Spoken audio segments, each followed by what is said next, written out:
और जिन लोगों को लगता है हमारे घर में गाय की रखने की जगह नहीं है और ये नहीं है, तो प्रिया कांजू की गौशाला से जुड़ो। हमने तो आप सबसे कह रखा है 101 रुपया पर मंथ निकालो, प्रिया कांजू की गौशाला में दान करो, और वो ये भाव रखो कि पहली रोटी हमारे घर की गौ माता के लिए जा रही है।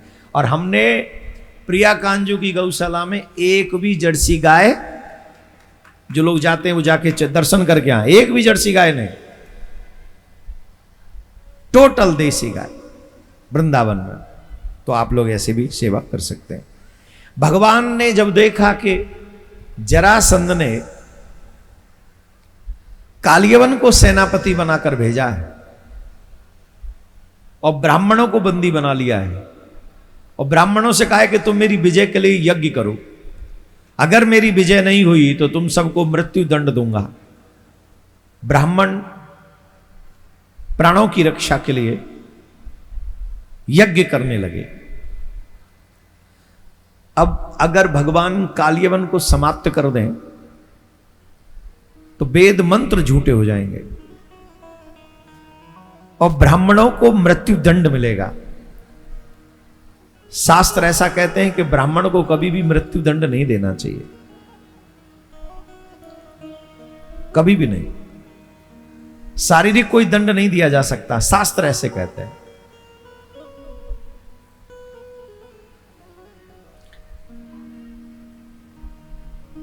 और वो कह रहा है मैं मृत्यु दंड दूंगा जरासंध।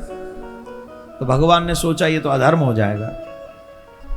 4 हत्याएं कभी नहीं करनी चाहिए, गौ हत्या कभी नहीं, स्त्री हत्या कभी नहीं, शिशु हत्या कभी नहीं, और ब्राह्मण हत्या कभी नहीं।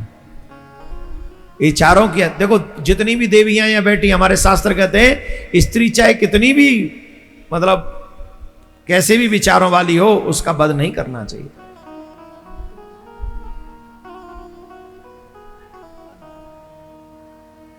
शिशु जो गर्भ में ही मार देते हैं, जिसे भ्रूण हत्या कहते हैं,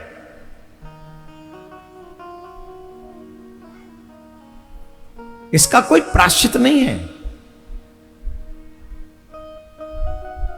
जो गर्भ में शिशुओं को मारते हैं, इसीलिए उनके परिवारों में संतान नहीं होती। जो गर्भ में शिशुओं को मार देते हैं, आने वाले समय में उनका वंश रुक जाता है। अब आप कहेंगे हमारा तो नहीं रुका, 1-2 पीढ़ी से ज्यादा नहीं चलने वाला।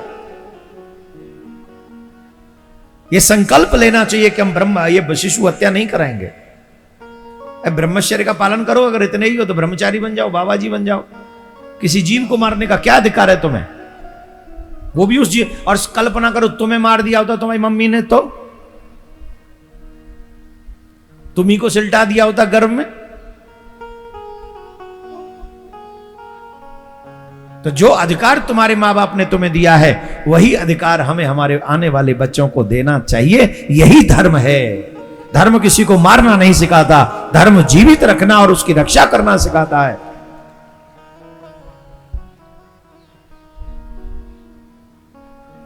भगवान ने रण छोड़ना उचित समझा, पर ब्राह्मणों की हत्या नहीं होनी चाहिए। भगवान रण छोड़कर द्वारिका जाकर बस गए, और मेरे प्रभु ने द्वारिका में वास किया। सोने की द्वारिका समुद्र के बीच में बना ली। सभी से मेरा निवेदन है, सनातनियों से, हमारे ब्रज का जो कृष्ण है ना, वो बड़ा सुंदर है। आप द्वारिका जाओ तो वो तो द्वारिकाधीश है, एकदम बैठा है राजाओं की तरह। पर हमारे ब्रज का कन्हैया ऐसा नहीं है। हमारे जो ब्रज को लाला है ना, वो बड़ो अच्छो है। हमारे संग रहवे, हमारे संग खेले, हमारे संग कूदे, हमारे संग सोवे, हमारे संग गैया चरावे, ऐसो है हमारो लाला। और राजीते ऐसे नहीं कि ले वो सब बैठा दियो थारी पे तो भोजन जहरो ना, जबरदस्ती छुड़ा छुड़ा के खावे। यही बंसीवट पे ऐसी लीला करी, ब्रह्मा जी की बुद्धि खराब कर दी। ब्रह्मा जी की बुद्धि खराब कर दी कैसे? एक दिन गैया चरा रहे यहां, और जब गैया चरा रहे ना, तो गैया कोई सारो कर दियो, जाओ तरण चरो, जल पियो। और कन्हैया ने सब ग्वाल वालन तो कही चलो रे अपने अपनी छाक ले आओ। अपना अपना भोजन निकाल लो और यहीं बंसी बट पे बैठ के बट के नीचे हम सब भोजन करेंगे। अब जिन पे हाथ उगा वो तो निकाल लाए और जिन पे ना वो रोवे लगे। कन्हैया ने पूछी कहा भयो? बोले कछू ना भयो। कछू तो भयो? बोले हम तो कछू लाए ही ना, हमारे घर में तो कुछ है ही ना। अरे तो फिर रो क्यों रहे हो? बोले तुम सब खाओगे और हम तुम्हें देखेंगे। बोले ना। बोले हम घर चले जाते हैं, वहां का चूहों को खाए के आ जाएंगे। बोले ना ना ना ना ना, पांत में कुभांत नहीं होगी, बैठो यहीं सब संग, ऐसे गोल मंडली बना लो, ऐसे गोलाकार। आजकल तो वो डफर सिस्टम चल गो ना, ठाड़े पशुन की तरह खाओ, भैंसा की तरह, बिजरा की तरह। वो कसम से बड़े बड़े घर के आदमी भीख ऐसे भिखारी की तरह प्लेट लेके ठाड़े। हाँ पनीर डाल दी ना क्या मैं, रायता डाल दो और एक ही प्लेट में वही में पनीर है, वही में रायता है, वही में रसगुल्ला है, वही में चावल है, वही में वो भिंडी है, वही में बैंगन बिखर रहा है, सब वही में। और वहां के बाद जो कहे भैया दावत में आनंद आएगा, दावती किसानी। ईमानदारी तो बताओ, ये दावत है? जैसे भैंस के काजे भूस में ना खरबर मिला के ले रहे तू खा ले, वैसे ही है। भोजन तो वो होता था पत्तल पे बैठाल के जो जिमाते, हाँ साहब लड्डू राम, पूड़ी राम, कचौड़ी राम। यहां लगता था कि खिलाने वाले का भाव है। अब तो खिलाने वाले कहते मंडी लगा दिए, ले जाओ जिसे जो चाहिए। पशुओं की तरह लड़ामनी में हम लोग लगे हुए हैं। अरे राम राम। मैं ब्रजवासी आप सबसे निवेदन कर रहा हूं, पुनः लौट के आ जाओ। हम पशु नहीं हैं, हम जानवर नहीं हैं, हम गधे घोड़े नहीं हैं जो खड़े होके खाएंगे। हम मानव हैं और हमारे भोजन करने की भी एक विधा है। हम बैठ के भोजन करते हैं, जूते पहन के भोजन नहीं करते हैं, चप्पल पहन के भोजन नहीं करते हैं, चमड़ा पहन के भोजन नहीं करते हैं। और इतना अशुद्ध भोजन है, इसी का कारण है कि हमारे घरों में शांति नहीं, बच्चे कुटाट होते चले जा रहे हैं और बच्चों ने माँ बाप का सम्मान करना बंद कर दिया है। और आज गांव में कोई बहन बेटी भी सुरक्षित नहीं।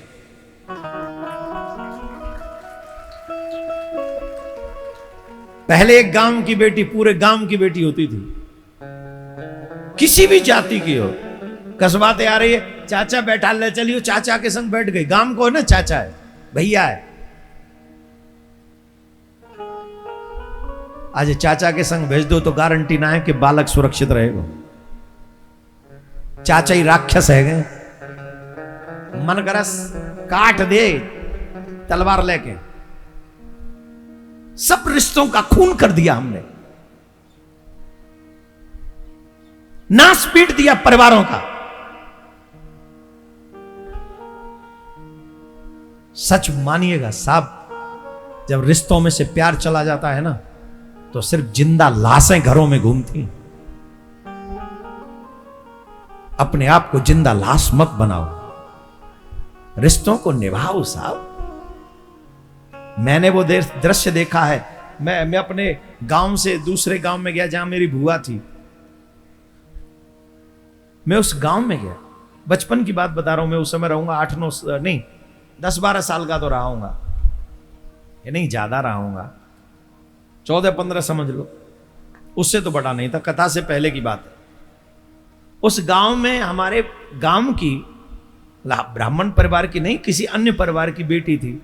उसे पता चला कि वो फलाना आया है, मेरे भैया आयो, मेरे भैया आयो। वहां जाके मिलने आई मुझसे इतनी दूर, और गले लग के ऐसी रोई जैसे अपना भाई से बहन रोती है। और हमारे हृदय में भी वो फीलिंग आ रही, बहन आई है, गांव की बेटी है ना।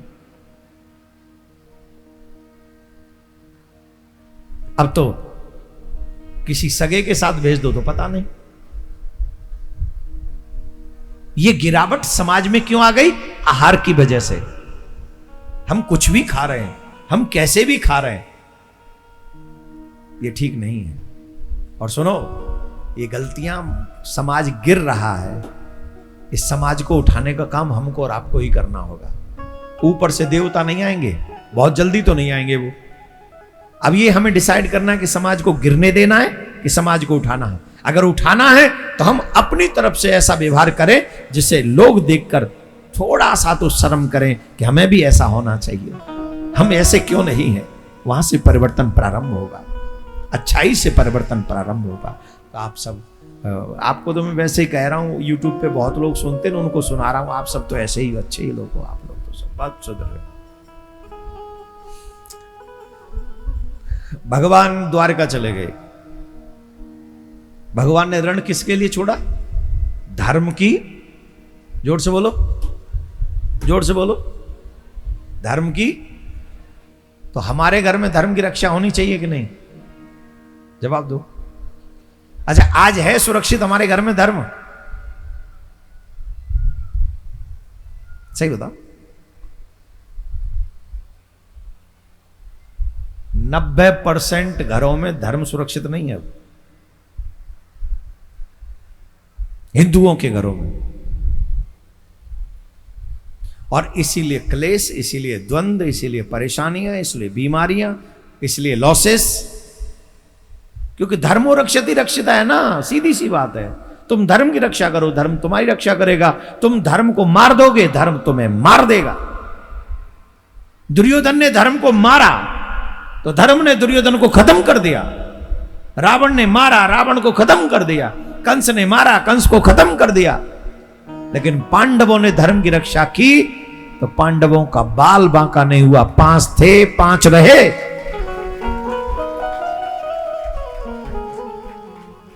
पांच थे 5 रहे। यह है धर्म का बल। सिर्फ एक हनुमान चालीसा करके निकल जाओगे तो तुम धर्मात्मा नहीं हो जाओगे। मंगलवार वाले दिन सिंदूर चढ़ाओगे तुम धर्मात्मा नहीं हो जाओगे। मंगलवार वाले दिन सिंदूर चढ़ा दो, हनुमान चालीसा का पाठ कर दो, दुर्गा चालीसा कर दो, और ये चालीसा कर दो, वो चालीसा कर दो, और ये करने के बाद में मंगलवार का व्रत कर दो। आहार नहीं खाए, मंगलवार का व्रत है, बहुत अच्छा। और बुधवार को कहाँ है? बोले अंग्रेजी शराब की दुकान। अब बताओ मंगलवार को व्रत कहाँ करेगा असर? ईमानदारी तो बताओ, असर करेगा? हनुमान जी चूल्हे में दे देंगे लकड़ियां बना के। पजरे कहा कहते हैं, ऐसी एक गाड़ी है ना हमारे ब्रज में है,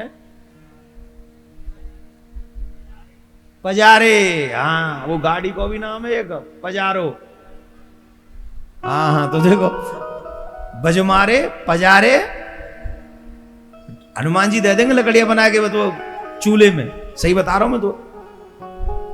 कोई हनुमान जी नहीं कहते कि तुम सिर्फ मंगलवार वाले दिन मत खाओ, बाकी के सब दिन खा लेना, मैं माफ कर दूं। कोई हनुमान जी माफ नहीं करने वाले। ऐसी गदम मारेंगे तो टांटे फोड़ देंगे। 23 भैया लाल कर देंगे, जैसे सिंदूर लाल वैसे ही चांद लाल कर देंगे। और एक गदम मेरी ओर तोड़ दियो हनुमान जी भाई ने जोड़ते, यही खोपड़ा फोड़ दे, होगी सो देखी जाएगी। आयो हनुमान जी को चेला, पापी कहूं को। अरे भाई, भगवान को मानते हो तो कभी मत खाओ पियो ना उल्टा सीधा, अच्छे बनो। हनुमान जी भी कृपा करेंगे, राम जी भी कृपा करेंगे, तुम्हारे माँ बाप कृपा करेंगे, तुम्हारे ऊपर समाज कृपा करेगा, धर्म कृपा करेगा। अच्छा एक दिन के लिए मत बनो, अच्छा परमानेंट बनो। एक दिन के लिए अच्छा बनने वाले को अच्छा कहोगे कि परमानेंट रहने वाले को? अच्छा, एक दिन के लिए जो अच्छा बनता है उसे क्या कहते हैं? ढोंगी। क्या कहते हैं? जोर से बोलो। ढोंगी, पाखंडी, और क्या कहते हैं? रे इतने ही बहुत है, 2 ही बहुत है। तो एक दिन के तो ढोंगी बनना नहीं। अच्छे बनो, परमानेंट अच्छे बनो, तो दुनिया तुमसे कहेगी नहीं अच्छा ही है। धर्मो रक्षति, धर्म की रक्षा करो, भगवान तुम्हारी रक्षा करेंगे, इसमें संशय नहीं। भगवान द्वारिका गए, द्वारिका में वास किया। द्वारिका में उनका विवाह हुआ भगवान का रुक्मिणी जी के साथ में। रुक्मिणी जी का भाई जो था रुक्मी, वो ये चाहता है कि उन रुक्मिणी का विवाह शिशुपाल से हो जाए। और रुक्मणी जी तो चाहती है कि उनका विवाह ठाकुर जी से हो जाए, तो ठाकुर जी को पत्र लिख के उन्होंने बुला लिया। ठाकुर जी उनका हरण करके ले गए।